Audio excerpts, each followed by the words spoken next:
कबीर। कबीर भक्तिकालीन ज्ञानाश्रयी शाखा के प्रमुख कवि माने जाते हैं। मैं इसमें एक नाम और जोड़ देती हूँ कि भक्तिकालीन निर्गुण धारा के ज्ञानाश्रयी शाखा के प्रमुख कवि कबीर माने जाते हैं। अब ये जो एक मैंने वाक्य बोला है, ये पूरा वाक्य कबीर के पूरे परिचय का प्रतिनिधित्व करता है। आपको ये वाक्य समझना चाहिए कि कबीर को भक्तिकालीन निर्गुण धारा का ज्ञानाश्रयी शाखा का कवि क्यों माना जाता है। मैं ये तीनों टर्म्स आपको समझाती हूँ कि कबीर को भक्ति काल का कवि कहा गया है। अब भक्ति काल का कवि क्यों कहा गया है, समझिए इस बात को। जो भक्ति काल है, उस भक्ति काल में हमको विशेषकर दो तरीके के कवि मिलते हैं। मैं आपके शॉर्ट नोट्स बनाती जा रही हूँ और आपके वीडियो में शॉर्ट नोट्स डालूंगी, जिससे आपको ये चीज़ समझ में आ जाए हमेशा के लिए। भक्ति काल में दो प्रकार के कवि हमें पाए जाते हैं। कुछ कवि थे जो कि सगुण धारा के कवि थे, जो ईश्वर की मूर्ति पूजा में विश्वास करते थे, अवतारवाद में विश्वास किया करते थे। और कुछ कवि ऐसे थे जो निर्गुण कवि थे या निर्गुण धारा में विश्वास करते थे, जो ईश्वर को साकार नहीं मानते थे, ईश्वर का रूप निराकार माना करते थे, और जो मूर्ति पूजा में विश्वास नहीं करते थे, अवतारवाद में विश्वास नहीं करते थे। पर यहाँ इस बात का ध्यान रखें, ये दोनों ही भक्त कवि थे और दोनों ही आस्तिक हैं, दोनों ईश्वर के अस्तित्व में विश्वास करते हैं। बस अंतर इतना है कि एक कवि ईश्वर को साकार मानता है और एक दूसरे तरीके के जो निर्गुण धारा के कवि हैं वो ईश्वर को निराकार मानते हैं। ये दोनों चीज़ समझ में आ गई। अब देखिए, जो निर्गुण धारा के कवि हैं, इस निर्गुण धारा में भी हमको दो प्रकार के कवि मिलते हैं। एक कवि ऐसे हैं जो कि ईश्वर की प्राप्ति का रास्ता ज्ञान साधना से होकर मानते हैं, उनको हम कहते हैं ज्ञानाश्रयी शाखा, जो ज्ञान और साधना के माध्यम से ईश्वर की प्राप्ति का रास्ता हमें बताते हैं। और दूसरे प्रकार के कवि हैं जिन्हें हम प्रेमाश्रयी शाखा का कवि कहते हैं, यानी कि वो ईश्वर प्रेम पर बहुत जोर देते हैं कि ईश्वर को यदि प्राप्त करना है तो प्रेम के माध्यम से ही प्राप्त करना है। ये जो ज्ञानाश्रयी कवि हैं, इनको हम संत कवि भी कह देते हैं, और जो प्रेमाश्रयी कवि हैं इनको हम सूफी संत भी कह देते हैं। ठीक है ना। अब जैसे संत कवि कबीर हैं, ये संत कवि हैं, और मलिक मोहम्मद जैसी हैं, ये सूफी संत हैं। इसी तरीके से जो सगुण धारा है जिनकी हम बात कर रहे थे, सगुण धारा में भी हमको दो प्रकार के कवि मिलेंगे। एक कवि वो जिन्होंने राम की भक्ति करी है, तो उनको हम कहते हैं रामाश्रयी कवि, और एक कवि वो जिन्होंने कृष्ण की भक्ति करी है, उनको हम कह देते हैं कृष्णाश्रयी कवि। जैसे तुलसीदास रामाश्रयी कवि है, तो तुलसीदास जी के लिए जब हम इनका परिचय देंगे तो क्या कहेंगे, भक्ति काल की सगुण धारा के रामाश्रयी शाखा के कवि तुलसीदास, है ना। ऐसे ही जब हम कबीर का परिचय दे रहे हैं तो हम क्या कह रहे हैं, भक्ति काल की निर्गुण धारा के ज्ञानाश्रयी शाखा के कवि। क्लियर, आपको समझ में आ गया। कबीर की जो एक परिचय मैंने आपको बताया, जो कबीर हैं वो भक्तिकालीन निर्गुण धारा के ज्ञानाश्रयी शाखा के प्रमुख कवि। ये कबीर का मैंने छोटा सा परिचय आपके सामने रखा है। अब हम कबीर का थोड़ा सा जीवन वृत्त भी देख लें। यूँ आपके डायरेक्ट प्रश्न नहीं आता है कि कबीर का जीवन वृत्त बताइए, कबीर का परिचय दीजिए, लेकिन हमको इस लेखक का, कवि का, जो भी हमारे कोर्स में है, उनका कुछ जीवन वृत्त मालूम होना चाहिए। ये हमारी प्रस्तावना में, भूमिका में बहुत काम आता है। मैं आपको बता दूं कि कबीर के बारे में, उनके निजी जीवन के बारे में हम लोगों को बहुत प्रमाणिक जानकारियां नहीं है, क्योंकि कबीर ने अपने बारे में ऐसा कुछ ज़्यादा लिखा ही नहीं है। पर लोक में इस तरीके की जनश्रुतियाँ हैं, इस तरीके की बातें कही जाती हैं कि उनका जन्म किसी ब्राह्मणी के गर्भ से हुआ था। वो अविवाहित थी और उसने डर के मारे उनको लहरतारा के तालाब में ही छोड़ दिया था। वहाँ से नीरू और नीमा नाम के एक दंपति थे जो जुलाहा थे, वो गुजर रहे थे और उन्होंने कबीर को अपना लिया और उनका पालन पोषण किया। उसके बाद जो कबीर है, उनका जन्म लगभग जैसा अंदाज लगाया जाता है, प्रामाणिक नहीं है, कि 1455 विक्रम संवत में उनका जन्म माना जाता है, और उनकी जो मृत्यु है वो 1575 में मानी जाती है। तो ये छोटी छोटी सी जो बातें हैं वो आप लिख लीजिए कि उनका जन्म 1455 विक्रम संवत, उनकी मृत्यु 1575 विक्रम संवत, उनका जो जन्म स्थान है वो लहरतारा माना जाता है, और उनका जो मृत्यु का स्थान है वो मगहर माना जाता है। इसके पीछे भी एक कहानी है उस समय क्या था कि कुछ यह प्रचलित था कि जो बनारस में और काशी में जो अपना देह त्यागते हैं वो सीधे स्वर्ग जाते हैं, ऐसा अंधविश्वास था। और मगहर एक पास में ही जगह है, कहते वहाँ पर जो अपना शरीर त्यागता है वो उसको नरक की प्राप्ति होती है। तो कबीर ने जानबूझकर मगहर में ही अपने प्राण त्यागे थे। तो ये उनके थोड़ा सा मैंने परिचय बताया। इनके माता पिता का नाम नीमा और नीरू, याद रखिए आप, नीमा और नीरू। इनका विवाह भी हुआ था, तो इनकी पत्नी का नाम है लोई, और इनके एक बेटा और एक बेटी थे। तो इनके पुत्र और पुत्री का नाम है कमाल और कमाली। इतनी इनकी जानकारी मिलती है हमको, इनकी बहुत प्रामाणिक जानकारी नहीं मिलती है। पर हाँ, एक बात बिल्कुल तय है कि जो कबीर है वो पढ़े लिखे नहीं थे, कबीर अनपढ़ थे। अब आपके दिमाग में ये प्रश्न आ रहा होगा, जब कबीर अनपढ़ है तो उन्होंने ये दोहे कैसे लिखे? देखो, कबीर ने खुद कहा है कि मसी कागज छुओ नहीं और कलम गही नहीं हाथ, यानी कि मैंने कभी भी मतलब जो साक्षरता है वो उन्होंने कभी प्राप्त नहीं करी। कबीर ज्ञानी थे, गुरु थे, लेकिन साक्षर नहीं थे। वो किसी विद्यालय में कभी पढ़ने के लिए नहीं गए। उनके मन में जो भाव और विचार आते थे वो भाव विचारों को दोहों के माध्यम से, पद के माध्यम से, भजन के माध्यम से गाते रहते थे। और उनके जो शिष्य थे उन्होंने इन दोहों का, इन साखियों का, इन पदों का संग्रह किया। उनकी वैसे तो बहुत सारी किताबें हमें आजकल देखने को मिलती है, पर उनकी जो प्रमाणिक जो पुस्तक है, उनकी जो रचना का नाम यदि आपसे पूछा जाए तो आप कहेंगे बीजक। और इस बीजक के 3 भाग हैं। पहला भाग है साखी, दूसरा भाग है सबद, और तीसरा भाग है रमैनी। साखी में उनके सारे दोहे पाए जाते हैं, सबद में उनके पद पाए जाते हैं, और रमैनी में चौपाई छंद। तो देखो, साथ के साथ आपको मैं ये भी बताती जा रही हूँ कि उन्होंने कौन से छंद में अपनी रचनाएं की थी। आपको याद है, काव्य का सौंदर्य में हमको ये चीज़ लिखनी होती है। तो पुस्तक का नाम बीजक, बीजक के 3 पार्ट, साखी, समद और रमैनी। जो कबीर थे उन्होंने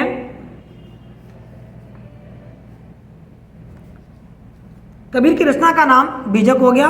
अब कबीर जन्मजात विद्रोही कवि थे, जन्मजात विद्रोही कवि, क्रांतिकारी कवि कहा जाता है उनको। क्यों क्रांतिकारी कवि कहा जाता है? क्योंकि जो कबीर थे उन्होंने समाज में व्याप्त जो बुराइयां थी, समाज में व्याप्त जो आडंबर थे, समाज में व्याप्त जो नकारात्मक प्रवृत्तियां थी, उन प्रवृत्तियों का उन्होंने डटकर विरोध किया। वो किसी से डरते नहीं थे, वो बड़ी सजिंदगी के साथ और पूरे प्रखरता के साथ वो उस चीज़ की बुराई करते थे। इसीलिए कहा जाता है कि जो कबीर थे वो मुसलमान होकर भी मुसलमान नहीं थे, और हिंदू होकर भी हिंदू नहीं थे, वैष्णव होकर भी वैष्णव नहीं थे। उनका स्वरूप बिल्कुल न्यारा था। क्योंकि यदि हिंदू समाज में कोई बुराइयां थीं, यदि कुछ आडंबर थे, तो उन्होंने हिंदुओं को भी डटकर फटकारा। जब कोई मूर्ति पूजा करता था तो वो कहते थे, हिंदू धर्म में भी उन्होंने उनको भी फटकारा कि क्या करते हैं आप, पहान पूजे हरि मिले तो मैं पूजू पहाड़, ताते तो चाकी भली पीस खाए संसार। और यदि मुसलमानों ने भी कोई मूर्ति पूजा या कोई पाखंड दिखाया तो उन्होंने उनको भी कसके फटकारा कि काकर पाथर जोड़ के मस्जिद लई चनाए, और तो ताचड़ मुल्ला बाग दे क्या बहरा हुआ खुदा है। तो इस तरीके से जो कबीर थे वो जन्मजात विद्रोही कवि थे। हर क्षेत्र में हमने देखा है वो कभी किसी से डरे नहीं, बड़ी प्रखरता और बड़ी मुखरता के साथ उन्होंने समाज में जो प्रवृत्तियां थी, उनका जो कुप्रवृत्तियां थी, उनका विरोध किया है। हजारी प्रसाद द्विवेदी ने तो उनके बारे में बहुत ही अच्छा लिखा है, मैं पढ़ के सुना देती हूँ। वे सिर से पैर तक मस्त मौला थे, अर्थात उनको किसी की चिंता नहीं थी। स्वभाव से फक्कड़ थे, भक्त के सामने निरीह थे, बिल्कुल भक्त के सामने एकदम उसके प्रति विनम्र हो जाते थे। लेकिन जो वेशधारी होता था उसके सामने प्रचंड हो जाते। वेशधारी माने जो दिखावा करते थे, जो आडंबर वाले व्यक्ति थे। और दिल के साफ थे, दिमाग के दुरुस्त, और भीतर से कोमल लेकिन बाहर से काफी कठोर थे। जन्म से स्पर्श है लेकिन कर्म से वंदनीय थे, क्योंकि जुल्हा जाति के थे तो जन्म से उनको स्पर्श माना जाता था, लेकिन कर्म से वो बहुत वंदनीय थे। आपको हजारी प्रसाद द्विवेदी का ये जो कथन है ये याद रखना चाहिए। जब भी हम कबीर का कोई परिचय दें, उनके व्यक्तित्व का परिचय दें, तो ये जो हजारी प्रसाद द्विवेदी के जो शब्द हैं वो वहाँ आपके उद्धृत आपको करने चाहिए। जो कबीर हैं उनके लिए एक बात और कही जाती है कि कबीर कवि और समाज सुधारक दोनों थे। अब इस विवाद में पढ़ना बिल्कुल बेकार है कि वो कवि पहले थे या समाज सुधारक पहले थे। एक्चुअल में कबीर ने जो समाज में सुधार किया है वो भी तो अपनी कविताओं के माध्यम से संदेश दिया है। तो कबीर और समाज सुधारक के दोनों रूप उनके बिल्कुल समान रूप से हमको पाए जाते हैं, क्योंकि उनके समाज सुधार का जो हथियार था, जो साधन था, वो भी कविता ही थी। उनकी जो कविता है वो जनजीवन के गायक थे। उनकी कविता कोई दूर की कौड़ी नहीं थी, बल्कि जो आचार विचार, जो व्यवहार है, जो सद्भाव है, जो समाज में वो चीज़ें देख रहे हैं, वही उनकी विषय वस्तु थी। उन्होंने भक्ति के भी गीत लिखे हैं, भक्ति के भी दोहे लिखे, सदाचार के भी दोहे लिखे, और बड़ी व्यवहारिक भाषा में कहा जाता है। उनकी जो भाषा थी वो सदुक्कड़ी भाषा थी। कौन सी भाषा थी? सदुक्कड़ी। क्यों सदुक्कड़ी भाषा कहा गया उनकी भाषा को? क्योंकि जो कबीर थे वो बहुश्रुत थे। उन्होंने बहुत लोगों को सुना था, देशाटन करते रहते थे, जगह जगह जाते रहते थे, कभी पंजाब, कभी बिहार, कभी आपके गुजरात, कभी मध्य प्रदेश, राजस्थान। तो जहाँ जाते थे वहीं वो संतों की वाणियों को सुना करते थे, उन शब्दों को वो ग्रहण कर लेते थे और अपनी कविता में वो उन शब्दों का प्रयोग कर लिया करते थे। तो उनकी जो भाषा है वो सदुक्कड़ी भाषा हो गई, साधु वाली भाषा हो गई। उसको खिचड़ी भाषा के नाम से भी जाना जाता है। हजारी प्रसाद द्विवेदी ने तो उनको भाषा का तानाशाह कहा है। क्या कहा है? भाषा का तानाशाह। किसने कहा है भाषा का तानाशाह? हजारी प्रसाद द्विवेदी ने।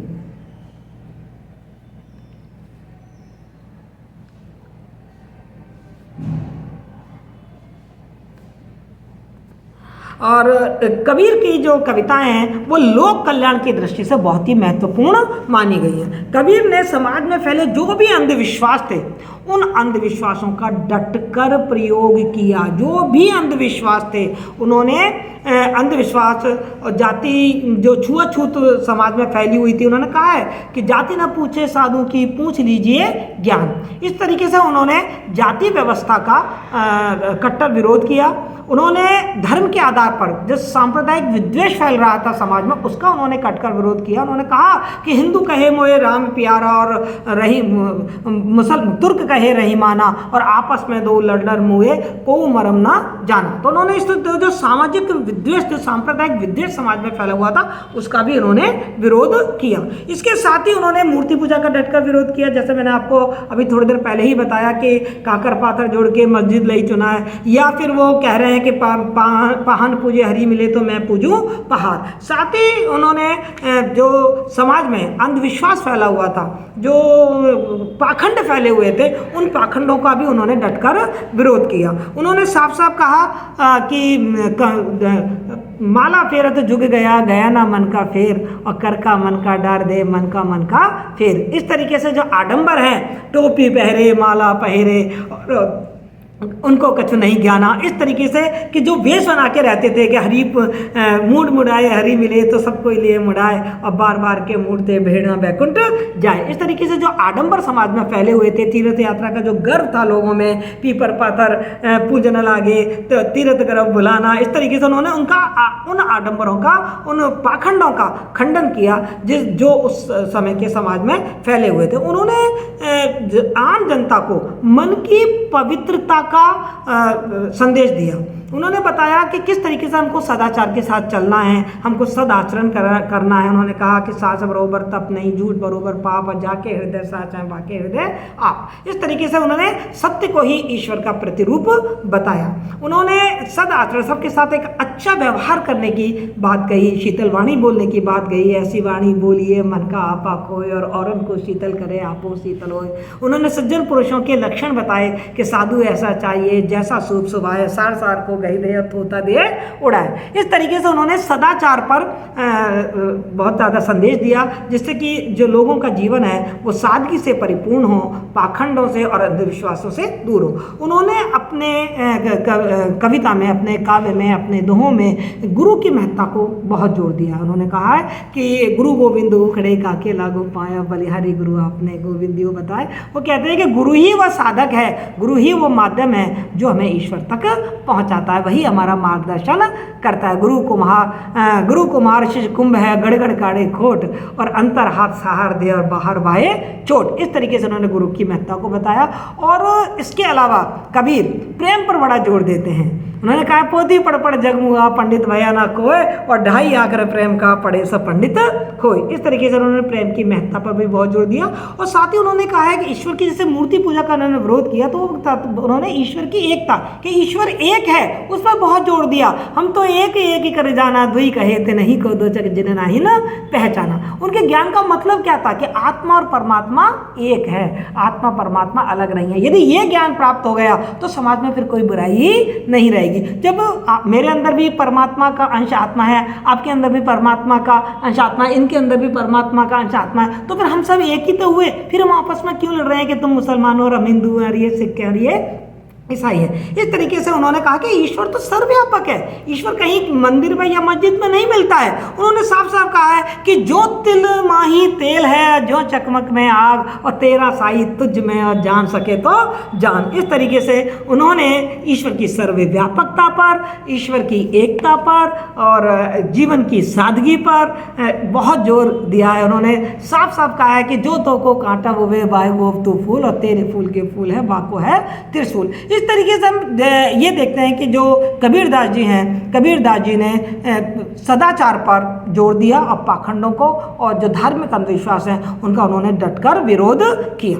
उनकी भाषा के बारे में मैं आपको बता चुकी हूँ। उनकी भाषा सदुकड़ी भाषा है, जिसमें सरलता और सहजता है, जिसमें जो देशी भाषाएं थी, जो स्थानीय भाषाएं थी, उनके शब्द हमें बहुत मिलते हैं। उनके जो पद हैं और उनकी जो चौपाई वगैरह हैं, उन सब में हमको थोड़े से आध्यात्मिक प्रतीकात्मकता के गुण भी देखने को मिलते हैं। क्योंकि जो उन्होंने दार्शनिक पद लिखे हैं, जो दर्शन शास्त्र से संबंधित पद हैं, वो थोड़े से हमको क्लिष्ट जरूर दिखाई देते हैं, लेकिन जितने भी उन्होंने प्रतीक लिए हैं वो अपने आसपास के जीवन से लिए हैं। सरोवर है, जैसे हंस है, पानी है, पनिहारी है, ये इनके लोकप्रिय प्रतीक है। तो इस तरीके से हम कह सकते हैं कि जो कबीर हैं वो वास्तव में जनजीवन में क्रांति के साधक थे, क्रांति के पुरोधा थे, एक वो समाज सुधारक थे, और वो जन्मजात एक विद्रोही कवि थे, जिन्होंने समाज में जो जीवन जीने का तरीका है वो अपनी कविताओं के माध्यम से हमारे सामने रखा। इसीलिए हम उनको एक बहुत महान कवि के रूप में जानते हैं। मैंने आज आपको कबीर की जो परिचय है, कबीर की जो काव्यगत विशेषताएं हैं, उन पर थोड़ा सा प्रकाश डाला है। कल हम कबीर की दोहों को पढ़ेंगे। Thank you so much.